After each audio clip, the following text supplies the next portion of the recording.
Lonely Mountain Man discovered a blonde hanging from the roof with Apache lover burned in. Rocky Mountains, Colorado, autumn 1881. The first pale light crept over the jagged peaks as John Radford stepped out of his weathered Forest Watch cabin. Frost clung to the pines, the air sharp with the scent of wood smoke from the night before. Then he saw it and froze. On the roof beam above his door, a blonde woman dangled from a rope, her boots swaying in the cold wind. Her hair brushed against scorched letters burned into the cabin door. Apache lover. His breath caught. She was still alive, chest faintly rising, lips trembling against the knot. John's instinct flared. A soldier's reflex he thought he'd buried years ago. He rushed forward, boots crunching the frost, reaching for his hunting knife. As the rope fibers strained under his blade, a sharp crack of gunfire echoed through the trees. Not far and coming closer. Whoever had done this wasn't finished. Before the gunfire, before the woman swaying from his roof beam, John Radford's life had been silent and deliberately small. He had built it that way, plank by plank, mile by mile, after leaving behind a world he no longer wished to touch. Once, he'd worn the blue coat of the cavalry, riding hard across the frontier, answering bugle calls and following orders without question. He had believed in the uniform, believed that service meant honor. That belief shattered on a smoky evening years ago, when his unit rode into an Apache village at dawn. The attack was swift, brutal, and merciless. A so-called preemptive strike, ordered by men far from the gunfire. John hadn't known until the flames rose and screams filled the air that his wife and young son had been living there, taken in by her Apache kin while he served. The sight of their lifeless bodies among the others burned the last of his loyalty to ash. He had left the army the very next week, turning his back on every comrade who still thought the raid a victory. There was no farewell, no ceremony. He simply walked away, trading the uniform for a patched coat and the weight of a hunting rifle he no longer intended to use. He rode west until the roads narrowed to trails, then north into the high folds of the Rocky Mountains, where pine shadows swallowed him whole. There, he found an abandoned Forest Watch cabin on a slope overlooking a narrow stream. The roof leaked in spring, the walls shivered in winter, but it was far from any town, any soldiers, any voices that could carry orders. He repaired it slowly, using the rhythm of work to steady his mind. Chopping wood, mending shutters, fishing the cold stream for trout. Days passed without speech. Months passed without a single human face. In the winters, snow sealed him in like a tomb, and he liked it that way. He read old books by firelight, ate smoked meat, and listened to the wind in the eaves. The nearest settlement was a 2-day ride away, and he only went when supplies demanded it. The few who saw him there called him the hermit in the timber, and he let them think what they wanted. He swore to himself that he would never again take a side, never again lift a weapon for another man's cause. The rifle above his hearth became more ornament than tool, its stock gathering dust. When the occasional hunter or trapper passed through, John gave them food but kept his stories locked away.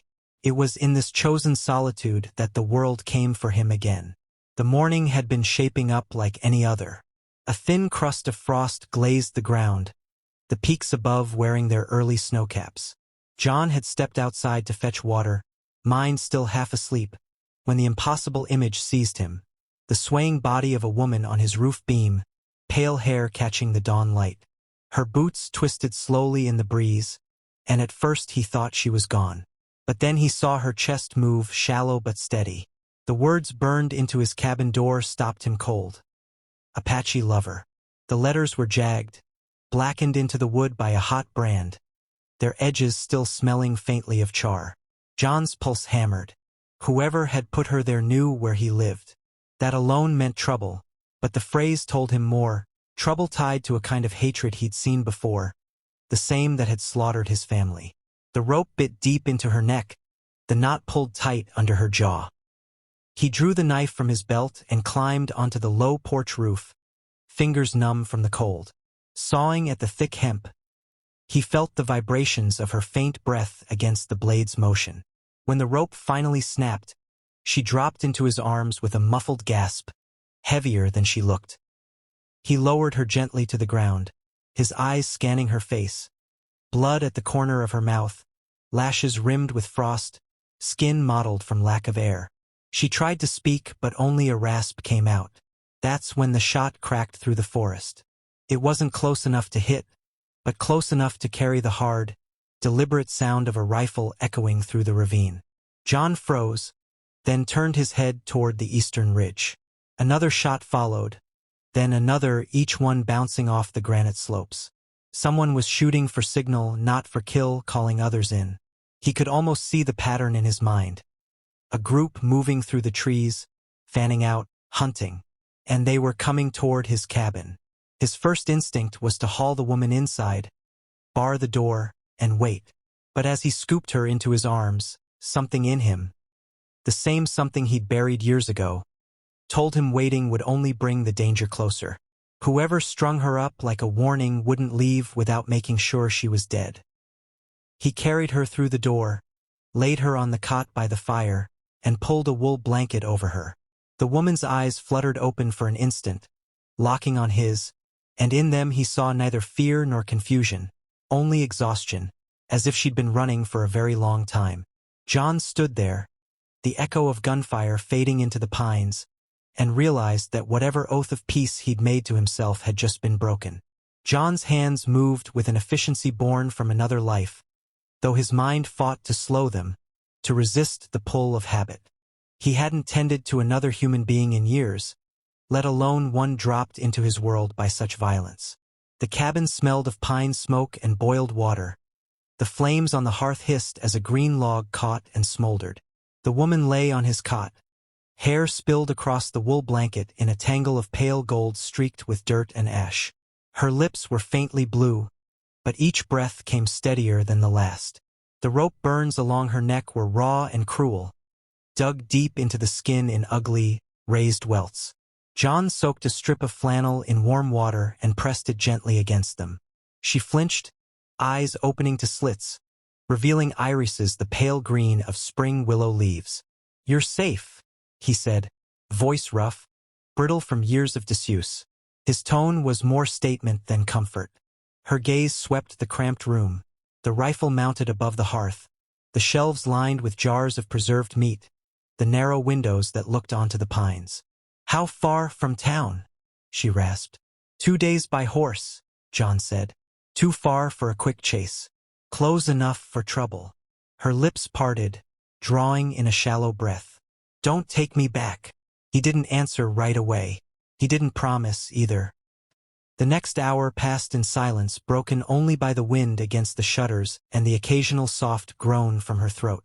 John kept moving, adding wood to the fire, setting water to boil again, cutting bread into small, manageable bites. He gave her only enough to keep her from choking, pausing when her breathing hitched. By the time the shadows lengthened on the cabin wall, her voice had steadied enough for him to hear her story. Her name was Lillian Hayes.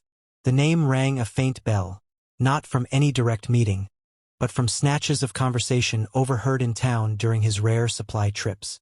Hayes was a ranching family with more land than they needed and more enemies than they could count. Preston Hayes, her father, was a man whose handshake was a contract and whose temper was a death sentence. Years ago, Lillian had been riding along the western ridges when her horse was spooked by a band of drifters. One grabbed her reins, another reached for her arm. She'd been seconds from being dragged off when a lone Apache stepped out from the rocks above, bow drawn. His arrows found their marks with unnerving precision, one in a man's shoulder, another burying deep into the ground between the other's boots. They scattered like crows startled from a fence post. The Apache's name was Rayan. He'd walked her back toward the valley, speaking little, his eyes scanning the trail as if danger lingered in every shadow. When they reached the edge of her father's land, Preston Hayes met them with a shotgun cradled in the crook of his arm. He'd taken one look at Rayan and ordered him off without thanks, spitting on the ground between them. But Lillian was not the kind to be frightened away by her father's temper. A few days later, she'd gone to the canyons with bread and a small bundle of medical supplies, seeking Rayan out. They spoke haltingly at first. Her Apache was poor, his English rough, but time wore down the edges.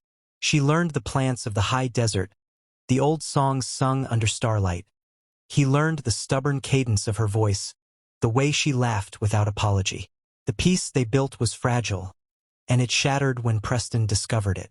He tried to force her into marriage with a cattle baron's son. She refused. That refusal cost her home, her place at her father's table, her safety. She left for the canyons to live among Rayan's people, where the days were hard but hers to claim. One dawn, white raiders came, some in plain clothes, others wearing the colors of hired guns her father had used before. They came on horses that chewed the ground into dust, with rifles that spat death into tents and shelters. Rayan fell before he could reach her, an arrow in his chest.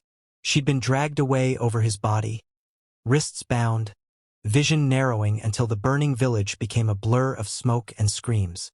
From then on, she was carried from town to town as a living warning. She was beaten in one settlement, half-starved in another, jeered at and spat on, called Apache lover until the words lost all shape and became an iron brand burned into her spirit. Finally, a man named Jasper Rand decided her end should be something memorable. They dragged her into the timber under a moonless sky, tied the rope, carved the words into John's door, and left her to strangle before daylight. "They'll come back," she whispered. "They wanted me to be seen. You live too far in the timber for that. They'll want it finished." John knew the name Jasper Rand. A former soldier who'd never been able to put down the rifle, Rand had traded military discipline for bounty work, specializing in hunting half-bloods and anyone who stood with them. Men like Rand didn't just kill, they enjoyed drawing it out. "You know who'll be riding?" John asked. "For maybe 5 more if Rand's put a price on me." John rose from the chair and stepped to the window. The forest outside lay in a kind of watchful stillness, every pine needle fixed in place by the cold. The silence had weight to it, the kind that could hide the shifting of boots in undergrowth. He had promised himself, after that last day in uniform, that he would never again fight for anything but his own survival. But looking at her, rope burns raw, eyes dulled with grief, he felt that old promise loosening like a knot that had never been tied quite tight enough. He pulled down a coil of wire from the shelf, ran his thumb along the blade of his hunting knife. The traps he'd once used to keep coyotes away from his food stores were still oiled and functional. He set them along the slope below the cabin, placing them where a man on foot might blunder through. In the thick firs by the ravine, he strung a length of wire between 2 trunks, just high enough to trip a charging rider. Lillian watched from the doorway, blanket tight around her shoulders. "You don't have to." "I know," John said, "but I'm going to."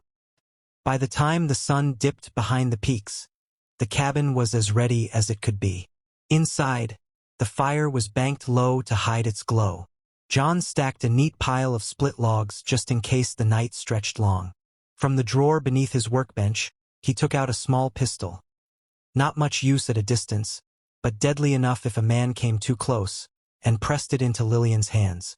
He showed her how to load it, how to steady her aim. As darkness settled, the forest exhaled.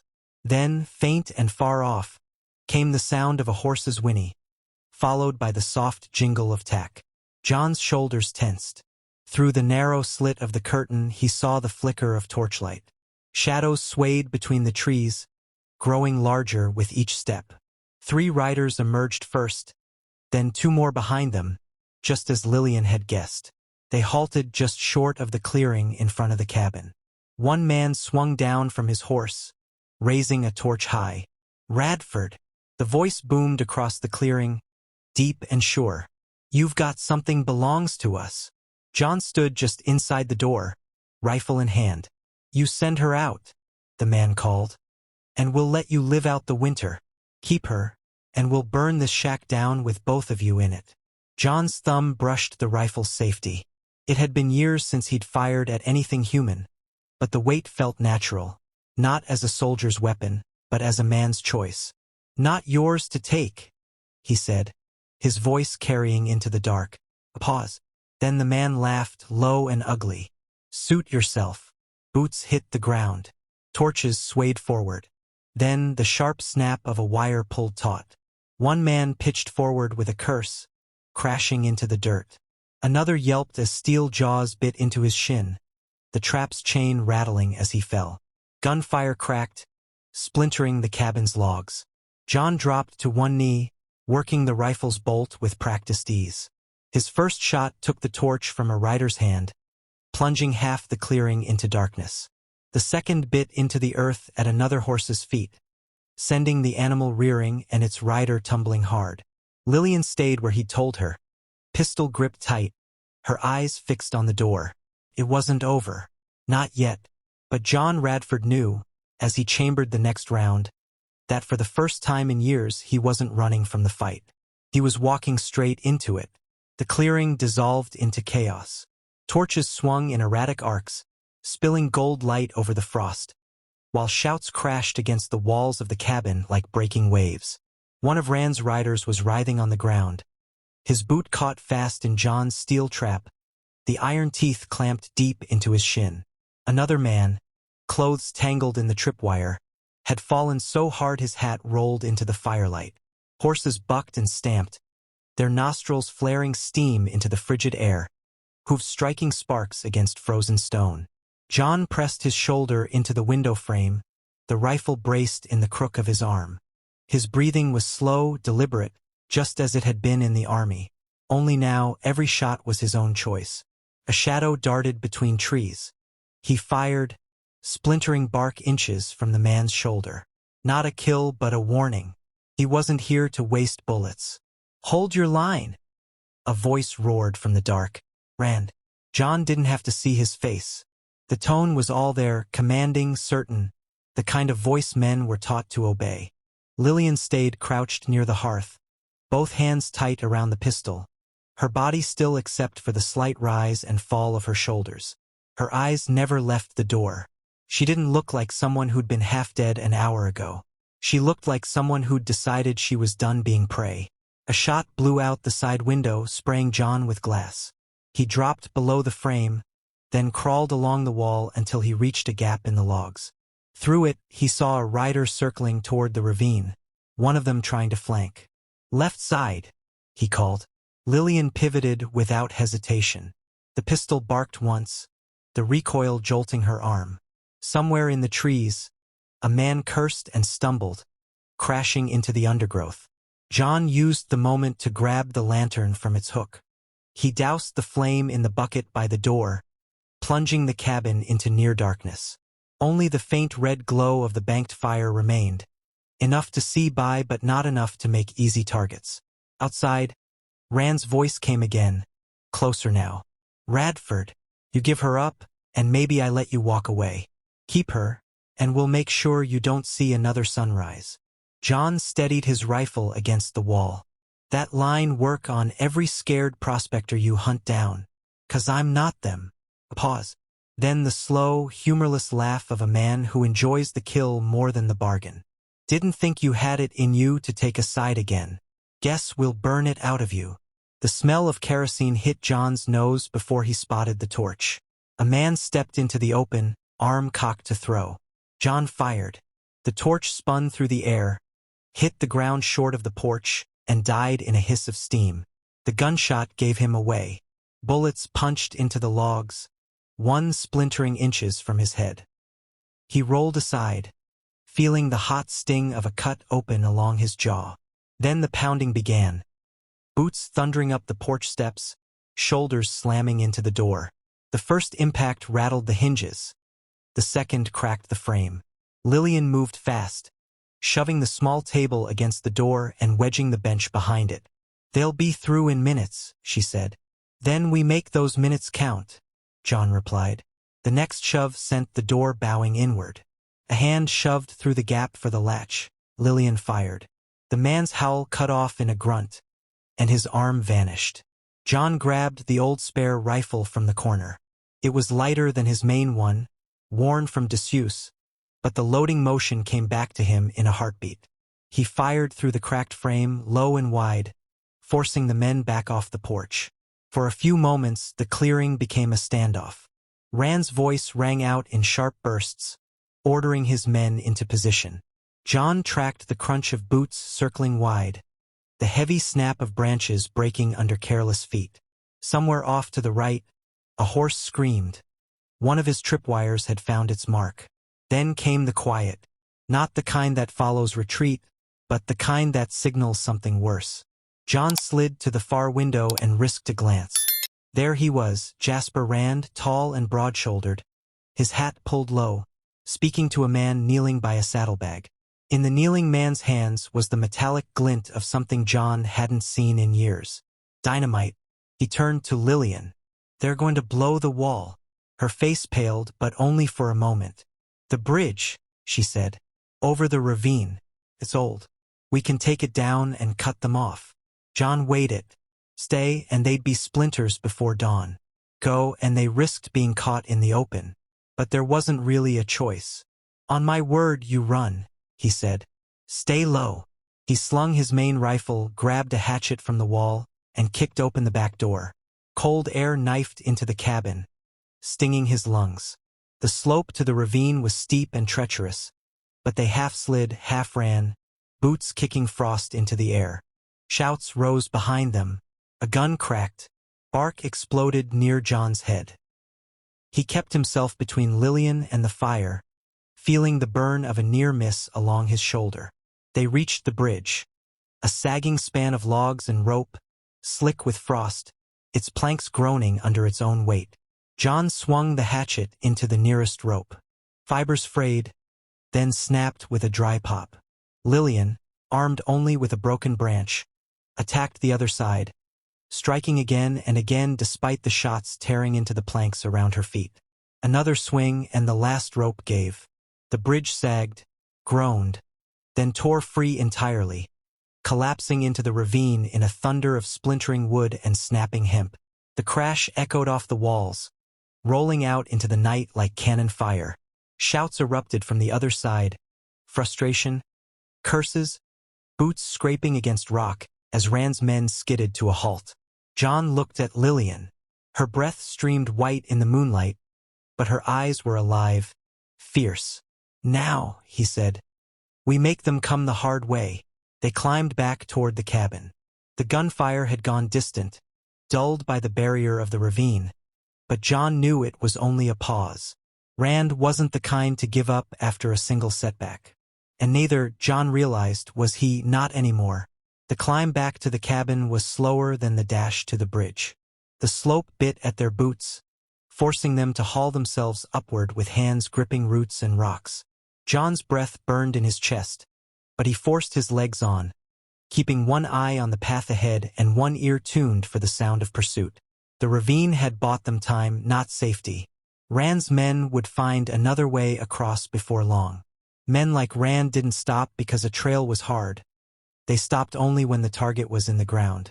By the time they reached the cabin, the moon had slid behind the ridge, casting the clearing into deep shadow. John ushered Lillian inside first, scanning the treeline before stepping in and bolting the door. The smell of gunpowder still lingered in the air, sharp against the pine smoke. Lillian collapsed onto the bench, her breath ragged. "They'll be angry now." "They were angry before," John said, checking the rifle's chamber. "Now they'll be reckless." For an hour, the night was still.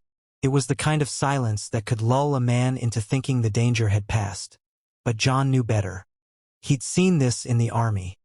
The quiet that came before an enemy decided to make their last push. He used the time to reset traps along the porch and windows, and to gather what ammunition he had left. Counting the rifle rounds, the pistol cartridges, and the old powder and ball gun in the corner, he figured they could hold for one more assault. Maybe. Lillian sat by the fire, her face half-lit, half-shadowed. She had shed the blanket, revealing a man's flannel shirt he'd given her, sleeves rolled high on thin arms. The rope burns on her neck had darkened to a deep purple, but her eyes had lost the dazed glaze he'd seen when he first cut her down. She was thinking now, weighing something.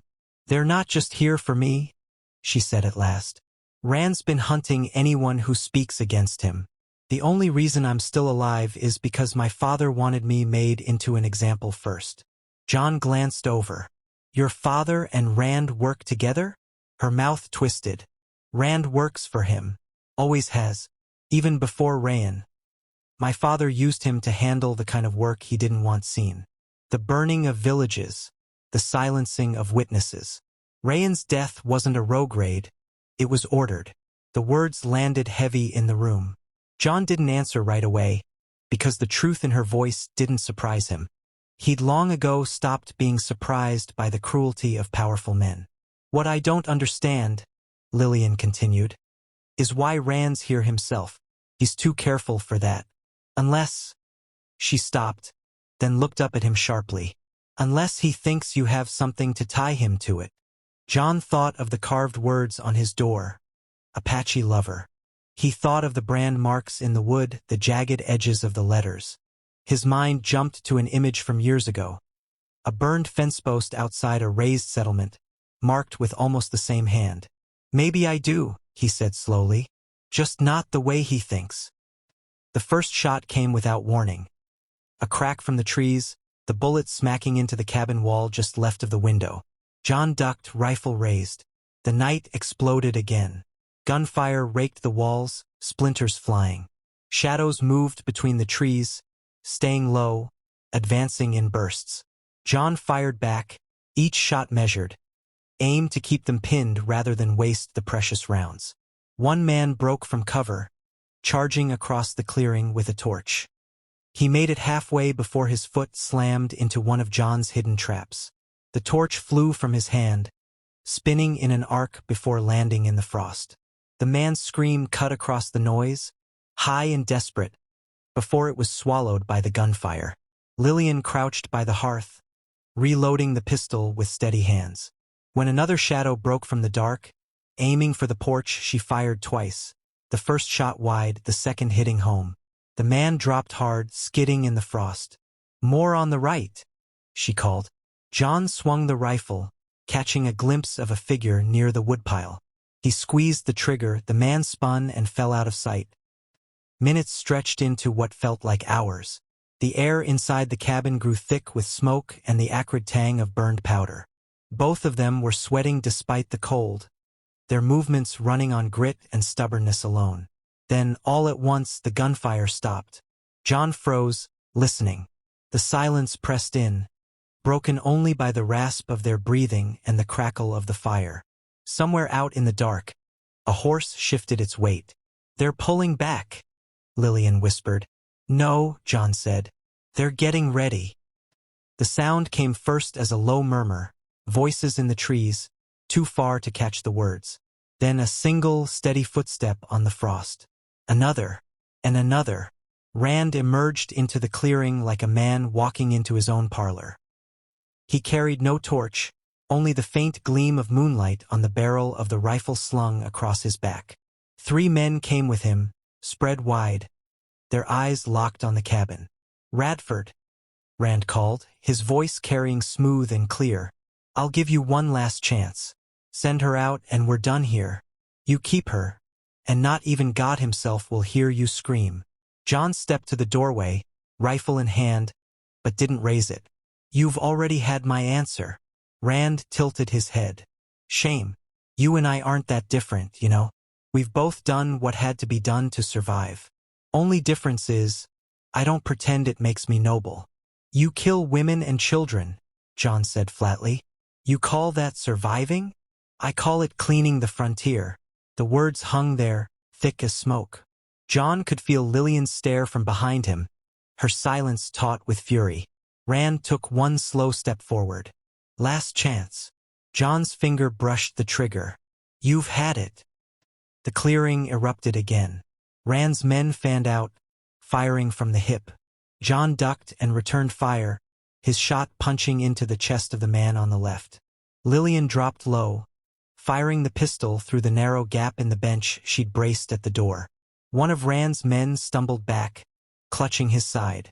Rand himself stayed in the open, walking forward with deliberate calm, rifle in hand. He stopped just short of the porch, the barrel leveled at John.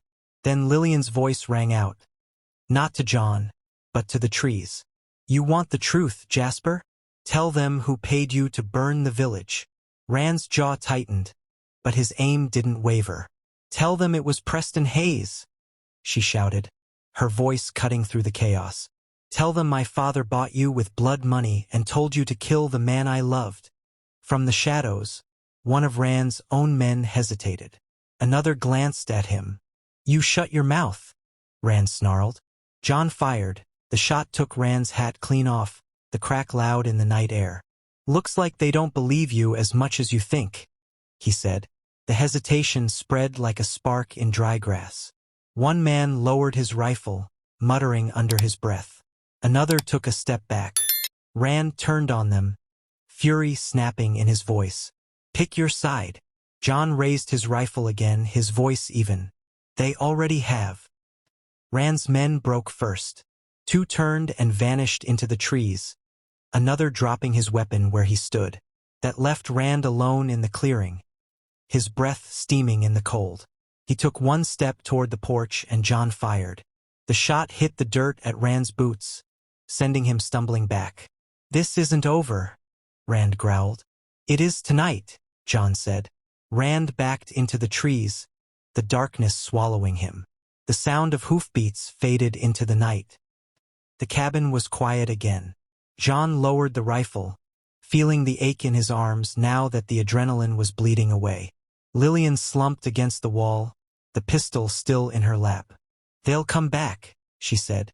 "Maybe," John said. "But next time, they won't have the same men." Outside, the frost was already covering the scuffed ground, erasing the signs of the night's fight. But John knew the real battle wasn't over. It was waiting for them in town, where Rand would try to twist the story to his favor. And John intended to be there when that happened, with proof that would leave Rand no place left to hide. Morning came pale and cold, like the mountains themselves were holding their breath. John hadn't slept. He'd sat in the chair by the window all night, rifle across his knees, watching the tree lean for movement. Lillian dozed fitfully on the cot, pistol within reach, her breath still uneven from the night's fight. The frost outside sparkled in the weak sunlight, erasing most of the tracks left by Rand's men. Only here and there did a deeper boot mark or the churn of hooves remain, like scars in otherwise smooth skin. The broken bridge down in the ravine was the only clear sign of the night's violence. That, and the body of the man still caught in one of John's traps, stiff now, his eyes frozen open to the gray sky. John stepped outside, the boards of the porch groaning under his boots. The air was sharp, carrying the clean bite of pine. He checked the traps, dismantled what was left of them, and rehung the tools on the wall. He wasn't sure when they'd be coming back, but he knew better than to leave the place in a state that shouted war zone to anyone passing by. When he came back inside, Lillian was awake, sitting on the bench with her arms wrapped around herself. "They'll be in town," she said quietly. "Rand, maybe my father, too. They'll already be shaping the story." John set the rifle down and met her eyes.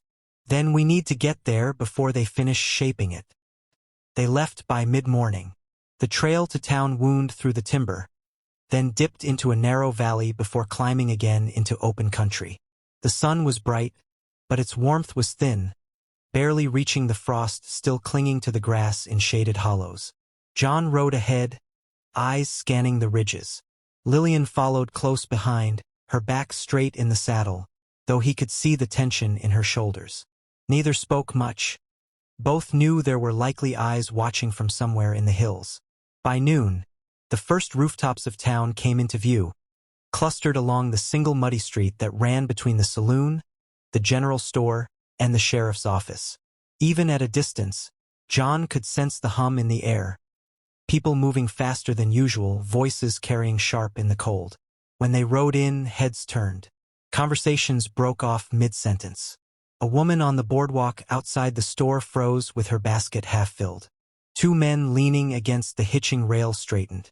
Lillian kept her eyes forward, but John saw the flicker of recognition in more than a few faces, and the wariness that followed it. The sheriff's office sat near the far end of town, its windows cloudy. The sign above the door faded from years of sun and snow. John dismounted and tied his horse to the rail. Inside, Sheriff Caleb Darnell looked up from his desk. He was a tall man with a long face, the kind who had seen enough trouble to know when it was about to get worse. "Radford," he said slowly, "and Miss Hayes." His gaze flicked between them, settling on the bruises along Lillian's throat. "You've brought trouble." "It was already here," John said. Darnell's jaw worked for a moment. "Rand was in here this morning. Claimed you'd shot 2 of his men unprovoked. Said Miss Hayes was wanted for. Let's just say he painted it ugly." Lillian stepped forward. "And you believed him?" "I believed he wanted me to," Darnell said. "Which is why I didn't take it as gospel." He leaned back in his chair. "Thing is, he's got the louder voice right now. If you've got something to match it, you'd best speak it soon." John reached into his coat and set a small bundle on the desk. Letters wrapped in oilcloth, the ones they'd found with the old pastor's things. Darnell untied the bundle and scanned the first page. His eyes narrowed. "These are orders," he said. "Signed by Preston Hayes," Lillian finished for him. "Ordering the burning of Rayan's village. Paying Rand for it." Darnell let out a slow breath. "If this is real." "It is," John said. "And it's not the only proof. The brand marks on my cabin door match the ones left at other burn sites. I've seen them before." The sheriff's office door swung open, and an older man stepped in, broad-shouldered despite his age, his hands blackened with soot. Elijah Carter, the blacksmith. He stopped short when he saw Lillian, surprise flashing across his face. "I heard you were dead," he said. "Not yet," she replied. Carter's eyes shifted to Darnell. "I came to say I saw Rand that night years back after the Hayes raid. He was in my shop, drunk as I've ever seen a man. Told me he'd burned a village clean, women and kids included. Said Preston Hayes paid double for a clean job." Darnell's gaze sharpened. "You'd testify to that?" Carter nodded once. "I've held my tongue long enough." By late afternoon, word had spread. Darnell called for a public meeting outside the courthouse. The air was brittle with cold, but nearly every soul in town turned out, some out of curiosity, others because they'd been on one side or the other of Rand's work for years. Rand was there too, standing near the steps, hat low, his men behind him. His eyes tracked John and Lillian as they approached, a slow smile curling his mouth. "Bold move, Radford," he said. "You think showing your face makes you right?" "I brought proof," John said, his voice carrying. "And a witness." Darnell stepped between them, holding up the letters. "These orders, signed by Preston Hayes, show payment to Jasper Rand for the burning of an Apache village. The same village where Rayan, a man known to many here, was killed." Rand laughed, loud and sharp. "Forged. You think anyone's fool enough to believe a couple scraps of paper?" Carter stepped forward. "I believe it, because I heard you brag about it myself." His voice was steady, cutting through the murmurs. "I heard you say Preston Hayes doubled your pay for killing every last one." The crowd shifted, murmurs growing sharper. Rand's smile faltered. Lillian pulled her scarf down, revealing the bruises along her throat. "They didn't try to hang me for a crime," she said, her voice ringing over the street. "They did it because I loved a man they told me I wasn't allowed to, because I refused to hide it. And they wanted to make an example of me." The murmurs turned to shouts, some angry, some disbelieving, but all loud enough to drown out Rand's voice when he tried to speak. Darnell raised a hand for quiet. "I'm placing Jasper Rand under arrest for murder, arson, and conspiracy." Rand's men tensed, but the crowd had shifted. More than a few townsfolk stepped closer to the sheriff, hands on their own weapons. Even men who had once looked to Rand for work were edging away from him now, their eyes darting toward the letters in Darnell's grip. Rand's smile was gone. He looked at John long, hard, then at Lillian. "You've made a mistake," he said quietly. "Both of you." "Maybe," John said, "but not as big as yours." Darnell stepped forward, cuffs in hand. "Jasper Rand, you'll come with me." For a moment, John thought Rand might try to fight, might reach for the rifle slung over his back. But then he saw the calculation in the man's eyes, and the realization that the crowd wouldn't follow him this time. Rand let the sheriff take the rifle, let the cuffs close around his wrists. As Darnell led him toward the jail, The townsfolk parted, some glaring, some muttering. When it was done, the crowd began to drift away, voices buzzing in the cold evening air. Carter clapped John on the shoulder, nodding once in thanks before heading for his shop. Lillian stood beside him, watching as Rand disappeared into the sheriff's office. "It's not over," she said quietly. "No," John agreed, "but it's a start." They turned from the courthouse steps, the last light of day spilling long shadows across the street. The air felt cleaner somehow, though John knew there were still battles ahead. Some in the open, some waiting in the dark. But for the first time in years, he felt like he was walking toward something, not just away. Winter lingered in the mountains long after the townsfolk had packed away their holiday lamps. Snow still clung stubbornly in the shadows between pines, and the streams ran with water so cold it seemed to bite through the skin. But up on the ridge where John Radford's cabin stood, the cold was a gentler thing. Sharp enough to remind a man he was alive, but softened by the smell of smoke curling from the chimney and the sound of quiet voices within. 3 weeks had passed since Jasper Rand was led away in irons. In that time, the town's mood had shifted like a river breaking free of ice. There were still those who spat when Lillian's name was spoken, but fewer now. Rand's arrest had cracked the wall of silence that had stood for years around Preston Hayes's dealings, and more voices had stepped forward. Darnell was keeping the case alive, but neither John nor Lillian had waited around to watch it play out. They had ridden back into the timber the very next morning after the hearing, their packs heavier than when they'd left, their hearts lighter. The cabin had needed work. The siege had left its mark. The porch door hung on one hinge, a corner of the roof sagged where a stray shot had shattered a support beam, and the south wall bore the pitted scars of bullets. John set to it without complaint, cutting new boards, mending the roof, and filling the cracks with pine pitch to keep out the wind. Lillian helped without asking what she could do. She simply picked up tools, hauled wood, and stood steady on the ladder when he needed a hand. By the end of the second week, the cabin looked different, sturdier, yes, but also warmer. Lillian had hung dried herbs in the rafters, mended the faded curtains with cloth bought in town, and stacked the shelves with jars of preserves she'd made from the last of the autumn apples.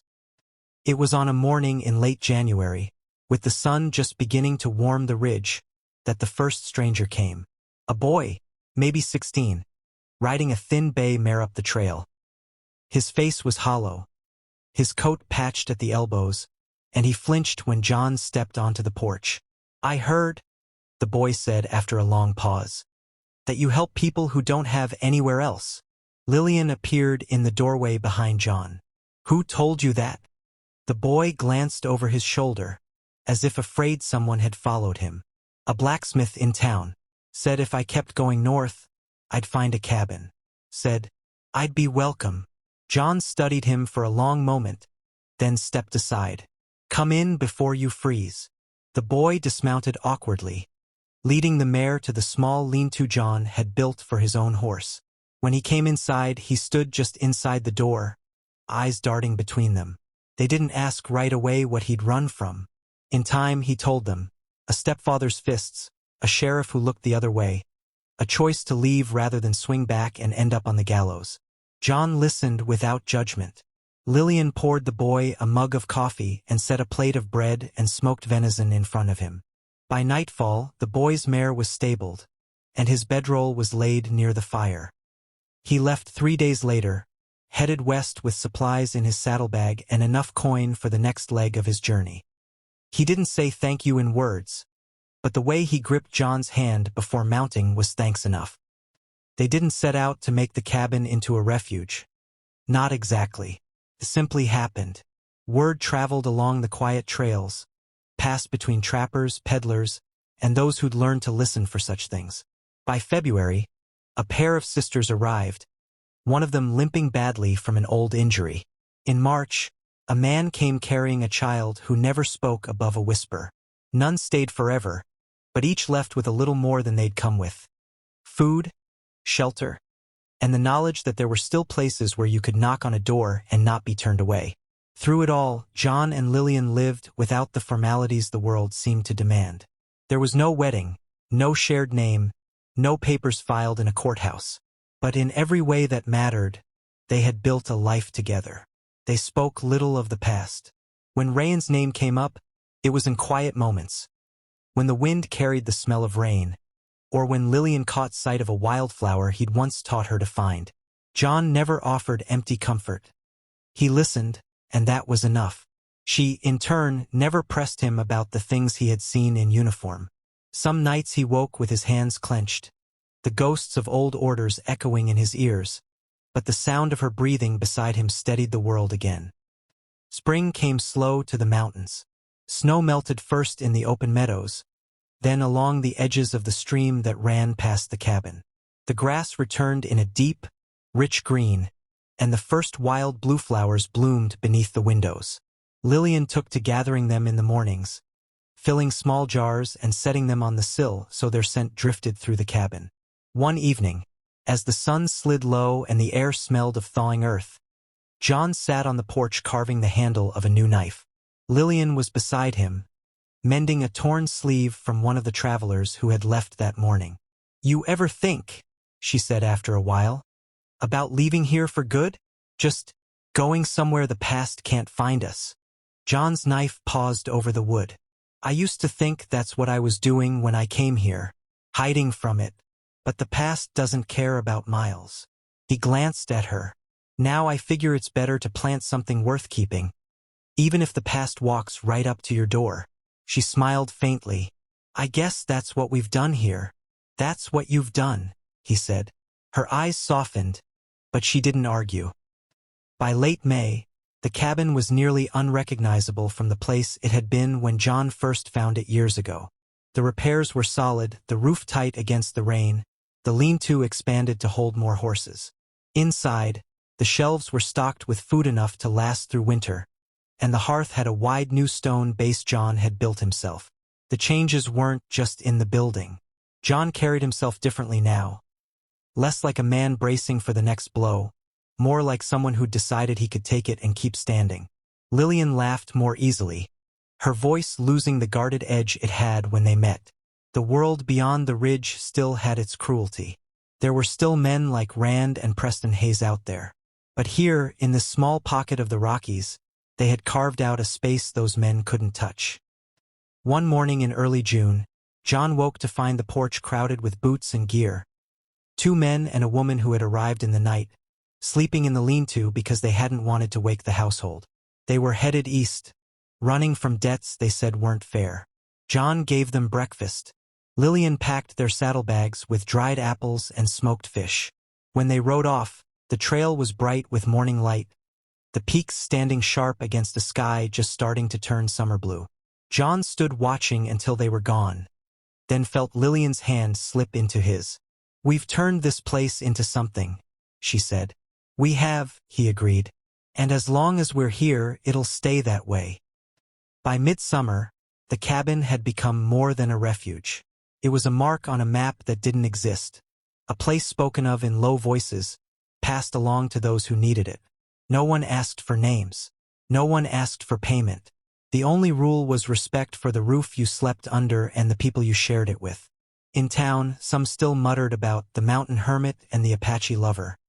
But those who had been helped never joined in, and slowly the mutters grew fewer. One day, John rode down to town for supplies and caught sight of the old blacksmith, Carter, standing in the doorway of his shop. Carter tipped his hat. "Heard you've been busy up there," he said. John shrugged. "Keeps the place from going to rot." Carter's eyes crinkled. "And maybe keeps a few folks from going to rot, too." By the first frost of the next autumn, John and Lillian had settled into a rhythm that felt as natural as the changing seasons. Travelers came and went. The fire never went out in the hearth. And on quiet evenings, when the light turned the mountains gold and the blue flowers nodded in the breeze, they would sit on the porch together in easy silence. No vows, no ceremonies, no papers.